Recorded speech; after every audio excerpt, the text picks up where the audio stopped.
अस्सलाम वालेकुम दोस्तों, मैं हूं मियां दाऊद और मेरे साथ मौजूद है साकिब अली साजिद एडवोकेट। पाकिस्तान के सोशल मीडिया के ऊपर एक अजीबोगरीब से ट्रेंड जो है वो गुज़श्ता चंद दिनों में देखने में आ रहे हैं, जिसमें जो बिलखसूस जजेस हैं उनके ख़िलाफ़ सोशल मीडिया के ऊपर ट्रेंड जो हैं वो चलाए जा रहे हैं। लेकिन इन ट्रेंड्स को सोशल मीडिया से उठाकर कुछ न्यूज़ चैनल्स जो हैं, कुछ एंकर जो हैं वो रेगुलर मीडिया के ऊपर ले आए हैं, जिसमें सबसे ज़्यादा जो शोर डाल रहा है वो ARY न्यूज़ डाल रहा है, सबसे ज़्यादा शोर जो है वो समा डाल रहा है, और वो बराह रास्त जो है वो इल्ज़ामात आयद कर रहे हैं। एक चीज़ छुपी हुई थी उसको छुपी रहने दें, लेकिन उसको उठाया उन्होंने, उठा के उसके ऊपर आ गया।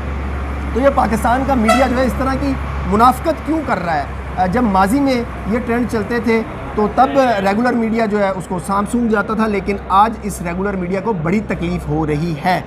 तो साकिब अली साजिद साहब जो है, इनका एक वसी तजर्बा रहा है जर्नलिज़म का। इनके बड़े बड़े दोस्त हैं सहाफ़ी, मेरे भी दोस्त हैं, बड़े एंकर्स भी दोस्त हैं। इनसे पूछते हैं कि साकिब अली साजिद साहब, ये ARY को आजकल बड़ी तकलीफ़ हुई है, वो नून लीग के ख़िलाफ़ बेसिकली मुहिम चला रहा है और उसका सहारा उन्होंने लिया है एक जज के ख़िलाफ़ सुप्रीम कोर्ट में जो है वो ट्रेंड चल रहा था। ये मीडिया ऐसी हरकतें करता है?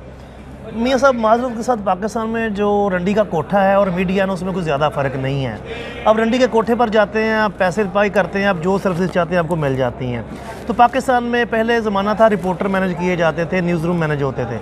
अब गुज़श्ता 10 सालों से ज़माना हो गया, आप मालकानी ख़रीद लेते हैं। अच्छा, तो यानी अब रंडी के कोठे में और TV अखबार के मालिक में कुछ ज़्यादा फर्क नहीं है। कोठे वाला लफ्ज़ इस्तेमाल ना करें, बहरहाल ये साफ़ी तो है। मुझे अब साबिर शाकर को मैं तो साबर शकर का क्या नाम ले, हंसी छूट जाती बंदे की। अब क्या उनकी यार, वो एक अच्छा एंकर है, वो अच्छे एंकर, वो अपने घर में ही अच्छे एंकर हैं। नहीं, वो तो बाकायदा पार्टी वो सर फॉलोइंग तो अब शैतान के भी मानने वाले इतने ज़्यादा हैं। अच्छा, अब इतने ज़्यादा मिर्ज़ा गुलाम अहमद को नबी मानते हैं जाली, तो अब क्या कहें, उस बात पे एस्टैब्लिश तो नहीं ना होता। चले। तो मैं सिर्फ ये बात कर रहा हूँ, पाकिस्तान में जो है ना, मुझे भी अच्छा नहीं अल्फाज लग रहा, मैंने भी खुद 10 साल इस फील्ड में गुजारे हैं, मगर मैं अल्लाह ये कहूँगा पाकिस्तान में अब जर्नलिज्म में और रंडी के कोठे में कोई फ़र्क नहीं है, बल्कि रंडी के कोठे पर आपको ज़्यादा अच्छी बिजनेस डील मिलेगी, जो कहेंगे वही करेंगे। यार अब सारे मीडिया को तो ऐसे ना कहें, डॉन पे आपको कभी इस तरह की पर्सनल चीजें टारगेट के लिए मिलती है? नहीं, डॉन पे इक्का दुक्का इश्यूज आ जाते हैं, लेकिन अगर ओवरऑल डॉन की बात करें, डॉन ने अपना एडिटोरियल पॉलिसी हमेशा एक्सटेंडेड रखा है, बरकरार रखा है। पाकिस्तान में अगर आप बात ये स्पेसिफिक 2 चैनलों की बात कर रहे हैं, देखें 3 चीज़ें होती हैं। मीडिया ये हरकतें क्यों करता है? TRP के लिए हरकतें करता है, ताकि रेटिंग आए, हमारे पास इश्तिहार है। मीडिया को गर्ज नहीं है एक बंदा मरा है, 100 बंदे मरे हैं, उन्होंने खबर दिखाकर पैसे कमाने हैं। सच भी तो बोल रहे हैं ना। लेकिन आप साबिर शाकर साहब जो है, गुज़श्ता 10-15 सालों में ये प्रॉब्लम पाकिस्तान में आ गया है, उसी की तरफ आ रहा हूँ। सबसे बड़ा प्रॉब्लम ये आ गया है कि मीडिया ट्रेंड कुछ सेट करवाते थे हमारे ISPR वाले भाई, कुछ आपारा से हिदायत आती थी, वो ट्रेंड सेट करवाते थे, ये खबर चलानी, ये नहीं चलानी।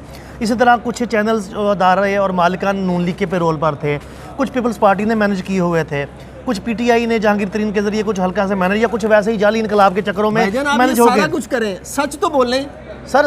मीडिया देखें, अवाम को ये समझना चाहिए कि जो बंदा TV चला रहा है, जो अखबार चला रहा है, वो सच के लिए नहीं चला रहा, वो सिर्फ अपना सौदा बेचने के लिए वहाँ पर बैठा हुआ है कि मैक्सिमम TRP आए, पैसे कमाए। देखें, TV मालिक को गर्ज नहीं है कि यहाँ 100 लड़कियों की इज्जतें लुट गई हैं, ये 100 बंदा कत्ल हो गया है। उसको गर्ज है कि वो खबर चलने से उसकी जेब में जो $100 आने, उसको $100 से गर्ज है, उसको 100 लाशों से या 100 इज्जतों की पमाली से कोई गर्ज नहीं है। और स्पेसिफिक इनकी तरफ आ जाए, ARY और समा की तरफ, ये हैं क्या? ARY के जो मालिकान की तरफ उंगलियां उठाते हैं, हम क्या कहते हैं, यार गोल्ड के स्मगलर थे, ताजर थे, स्मगलिंग करते करते TV बना लिया। और लोग बड़ा बड़ा बोलते हैं। और समा क्या है? ये जफर सिद्दीकी साहब जो है, ये बेसिकली तो एक चार्टर्ड अकाउंटेंट है, और ये सबसे पहले पाकिस्तान में, ये भी सुना, ये फ्रंट मैन है। जी, ये असल मालिक नहीं है। असल मालिक नहीं है, क्योंकि पाकिस्तान में CIA ने शुरू करवाया था CNBC पाकिस्तान। इसका कोई सबूत कोई नहीं है। मैं क्या, जो लोग इल्जामात उड़ाते हैं, हम भी रिपोर्टिंग करते रहे, जो इधर उधर से बातें उड़ के आती थी, जो नाम लिए जाते हैं, उनके मुताबिक ये CNBC पाकिस्तान शुरू करवाया था CIA ने। उसके बाद पाकिस्तान में एनलाइटमेंट अपना एजेंडा नाफिज करने के लिए वो लेकर आए थे समा को आगे। अब देखें ना कि समा का मॉडल तमाम पाकिस्तानी अखबारों और TV के मॉडल से, मैं बात कंप्लीट कर लूँ, आखिरी जुमला कर लूँ, मुख्तलिफ है।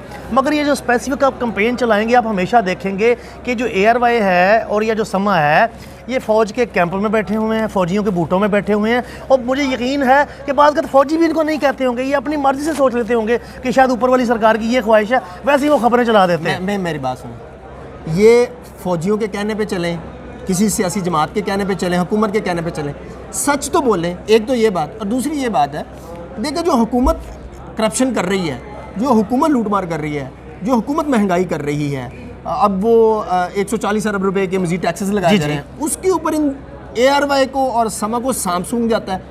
लेकिन जो अपोजिशन जमाते हैं, जो हैं ही अपोजिशन में, उनके खिलाफ जो है वो कैंपेन चला रहे हैं। ये साबर शाकर, ये चौधरी गुलाम हुसैन, ये वसीम बदामी, ये सारे ये लोग सच क्यों नहीं बोलते? मेरा सवाल सिर्फ ये कि सच क्यों नहीं बोलते? इसलिए सच नहीं बोलते, ये गोएबल्स के रूहानी बेटे हैं। जो हिटलर का इंफॉर्मेशन मिनिस्टर था ना, जोसेफ गोएबल्स, जिसने कहा था कि झूठ इतना बोलो कि हर बंदे को सच यकीन हो जाए ये सच है। चौधरी गुलाम हुसैन के बारे में तो लोग कहते हैं वो इंतहाई शरीफ आदमी, आप कह रहे हैं वो झूठा है। वो शरीफ होंगे, हमने देखिए उनका पब्लिक डोमेन डिस्कस कर रहे हैं, टीवी पर बैठ के जो वो बोलते हैं वो झूठ बोलते हैं, वो झूठ चताली बोलते हैं। समा भी झूठ बोल रहा है। सर आप खुद फैसला कर लें कि ग्राउंड पे रियलिटी क्या है। ग्राउंड में आपको मैं यहाँ टीवी पर यहाँ बैठ के कहता हूँ जी, मैं और यार मैं देखे वो कह रहे हैं हुकूमत तरक्की कर रही है, खुशहाली आ गई। पेड एजेंडा क्या होता है? पेड एजेंडा यही होता है ना, पुराने ज़माने में जर्नलिज्म खानदानी लोग करते थे, टीवी मालकन, अखबारों के जो मालकन होते थे, उनका एक डेकोरम होता था, एक सिस्टम होता था। अब कोई सिस्टम नहीं रह गया।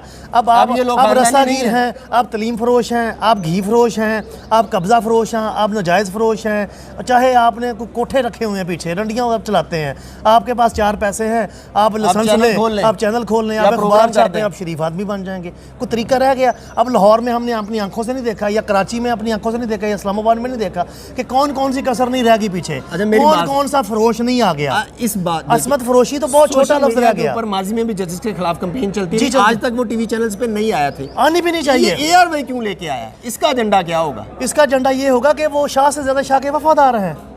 ये तो इनडायरेक्टली खुद फिर अदलिया के खिलाफ कैंपेन का हिस्सा बन गए, इनडायरेक्टली। वो बिल्कुल बने हैं, क्योंकि वो शाह से ज़्यादा, मैं वही तो कह रहा हूँ कि बाज़ का शायद उनको उधर से आपारा से या ISPR वाले भी नहीं कहते होंगे, वो खुद ही सोच लेते होंगे शायद उनका ये मूड है, मैं काम करूंगा तो वो खुश हो जाएंगे, वो खुश हो जाएंगे, शाम को शाबाश देंगे।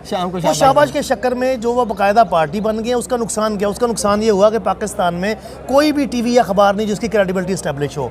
नहीं, कुछ हैं अभी भी, कुछ एंकर्स अभी भी हैं जिन्होंने अपनी क्रेडिबिलिटी मेंटेन की हुई है, लेकिन वो भी शेबल्स में हैं, अब डाउट में आ गए हैं, क्योंकि मियां साहब प्रॉब्लम ये आ गया है, अब रिपोर्टर नहीं खरीदे जाते, अब मालकान बिकते हैं। लेकिन साका साहब, अगर एब्सोल्युटली सारा सिस्टम गलत हो तो कोलैप्स कर नहीं, कुछ ना कुछ जनरल एक्सेप्शन मौजूद है। जनरल एक्सेप्शन को मैं मानता हूँ, हालात कितने भी बुरे हो जाएं, जनरल अच्छे लोग उसमें मौजूद रहते हैं, लेकिन मोर देन 90% जो है ना वो पाकिस्तानी जर्नलिज्म माजरत के साथ मुझे चौधरी गुलाम हुसैन पसंद है।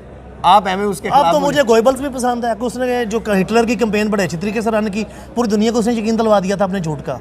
तो आपको भी उस तरह से गुलाम हुसैन पसंद है, उस तरह से आपको साबर शाकर पसंद है, उस तरह से आपको बदामी पसंद है, यार वो एक अच्छा एंकर है, वो जिस तरह की। देखिए मैं भी साबर शाकर का कलीग रहा हूँ, मैं उनके जानता हूँ, उनके मसाइल जो भी उनके साथ हैं। देखिए मेरे ज़ाती मसाइल मेरे साथ हैं, मगर जब मैं टीवी की स्क्रीन पर बैठूँ या मेरे हाथ में कलम है, मैं अखबार की खबर लिखूँ, तो मैंने अपने ज़मीर की तरफ देख कर लिखना कि मैं जो लिख रहा हूँ वो सच है। इनको तो खुद यकीन होता है ये झूठ लिख रहे हैं, ना ये फील्ड में जाते हैं, ना इनको पता होता है। व्हाट्सएप पर जो हदायत आती हैं वो ये लिख देते हैं। तो मसला तो व्हाट्सएप पे हदायत देने वालों का हुआ ना, इन तो यार ना माने, कुछ और कर लें भाई। अगर इस तरह ही 2 नंबरी करनी है तो ये ज़्यादा दूर नहीं, टक्सकाली गेट वहाँ है, वहाँ अपने मोटों पर साफे रखे, और जो वहाँ पर दीगर दल्लागिरी कर रहे हैं ये भी वो शुरू कर दें। जर्नलिज्म एक साफ़ सुथरा अंबिया का पेशा है। सहाफ़ी लफ्ज़ सहीफ़े से निकला है, सहीफ़ा कुरान का लफ्ज़ है, सहीफ़ा होता है जो खुदा की तरफ से सच्ची हदायत आए, बिल्कुल उससे लफ्ज़ सहाफ़ी बना है। अब इनकी हरकतें देख लें और कुरान का लफ्ज़ सहाफ़ी चेक कर लें, ज़मीन आसमान का फ़र्क भी छोटा लगेगा आपको, उससे भी बड़ा है। तो फिर आप इनको क्या कहें? अब देखिए मैं ये नहीं कर सकता इधर बैठ के मुनाफकत करूं, लोग टीवी पे बैठ जाते हैं और होम्योपैथिक मुनाफकत करते हैं कि मतलब भी होता है जुर्म का। आप सच्ची बात बताएं कि क्या चौधरी गुलाम हुसैन की, साबर शाकर की फॉलोइंग नहीं है? सर फॉलोइंग तो मिर्ज़ा गुलाम अहमद की भी, कादियानी की भी है, फॉलोइंग तो उसकी शैतान की भी है, फॉलोइंग तो ट्रंप की भी थी। अब ट्रंप ने थोड़े वोट लिए हैं, आखिर तक क्या कहता रहा ट्रंप? इसका मतलब जो लोग उसके फॉलोअर हैं वो शैतान के पैरोकार हैं। हम शैतान के पैरोकार नहीं कर, हम सिर्फ ये कह रहे हैं कि आम जो व्यूवर है उसको इस हक़ाइक़ का नहीं पता। देखिए मियाँ साहब, जो आगाही शनासी आपको है, जो मुझे है, पाकिस्तान के अक्सर वकला को भी नहीं है, क्योंकि हमने वकालत से पहले सहाफ़त में वक्त गुजारा है, हमने टीवी में, रेडियो में, अखबारों में काम किया है, हमें तमाम मसाइल का पता है कि न्यूज़ रूम में खबर कैसे मैनेज होती है, खबर की हेडलाइन में लफ्ज़ कैसे चेंज किए जाते हैं, रिपोर्टर कैसे बिकता है, न्यूज़ एडिटर कैसे बिकता है, मालकन कैसे मैनेज होते हैं। हम वो चीज़ें हैं, देखिए कुछ चीज़ें होती हैं आप देखते हैं, महसूस करते हैं, आप उनको बता नहीं सकते, आपके पास कोई एविडेंस नहीं होता महसूस। अपने वो तमाम चीज़ें हमने देखी हुई हैं, हमें पता है कि फलाना अखबार है, इंग्लिश का है, उर्दू का है, या फलाना टीवी है, इसकी ये टैगलाइन है, इसकी ये खबर है, या ये बोल रहा है, पीछे एजेंडा किसका है। अच्छा मुझे यस और नो में ना 3 सवालों के जवाब दे दें। जी जी। आपने आज तक साबर शाकर की कोई सच्ची बात नहीं सुनी? आप सच्ची बात सुनते हैं, मैं साबर शाकर टीवी पे देखूं, मैं टीवी बंद कर देता हूं, बदलता चैनल नहीं बदलता। चौधरी गुलाम हुसैन के मुंह से आज तक आपने कोई अच्छी बात नहीं सुनी। मैं गुलाम हुसैन के मुंह से अब अच्छी बात करते हैं, उसकी बात ही समझ। गुलाम हुसैन साहब देखें ना, शरीफ आदमी है, महजब आदमी है, इज्जत है, मगर उनका जो स्टाइल है यार, वो इस तरह है। गाँव में तीसरा खड़े पे सवाल। बंदा नहीं बैठा होता जिसका काम है इधर की उधर उठा के, उधर की उधर के लड़ाई बजाई करा के फसाद करवाना है, वो काम कर रहे हैं बैठ के। तीसरा और आखिरी सवाल, आपने हारून रशीद एक अच्छा मोतबर साफ़ी है, आपने कभी उसके मुंह से सच नहीं सुना? कभी तो सुना होगा ना यार सच। वो हारून रशीद साहब सच बोलते हैं ग़ुरूब आफ्ताब से पहले, जब वो मुकम्मल होश की हालत में होते हैं। ठीक। ग़ुरूब आफ्ताब के बाद उनकी जो ज़हनी कल्बी हालतें बदल जाती हैं तो वो सच मैं नहीं सुनता बात होता। व्यूवर्स ज़्यादा बात करेंगे तो हो सकता है कोई नाराज़ हो जाए, इसलिए नहीं। ये पाकिस्तान के मीडिया का आजकल जो हाल बना हुआ है वो यही बना हुआ है। आपको वहाँ पे चैनल्स के ऊपर साबिर शाकर, चौधरी गुलाम हुसैन, हारून रशीद, इस तरह के लोग बैठे झूठ को फ़रोग देते हुए, नफ़रत को फ़रोग देते हुए नज़र आएंगे। और ये शायद पाकिस्तान वाहिद मुल्क है जहाँ पे टीवी चैनल्स के ऊपर झूठ फैलाने का जो है वो कारोबार किया जाता है और झूठ फैलाने का मुआवजा दिया जाता है, और सच दबाने का जो है वो भी मुआवजा जो है वो पाकिस्तान के न्यूज़ चैनल्स पे बैठे हुए आजकल के बेशतर एंकर्स को दिया जाता है। अगली दफ़ा पाकिस्तानी मीडिया के करैक्टर के ऊपर नई किसी वीलॉग के साथ हाज़िर होंगे। साकब साहब से भी दिलचस्प गुफ्तगू जो है वो सुनेंगे। अगले वीलॉग तक के लिए इजाज़त दीजिए। अल्लाह हाफ़िज़।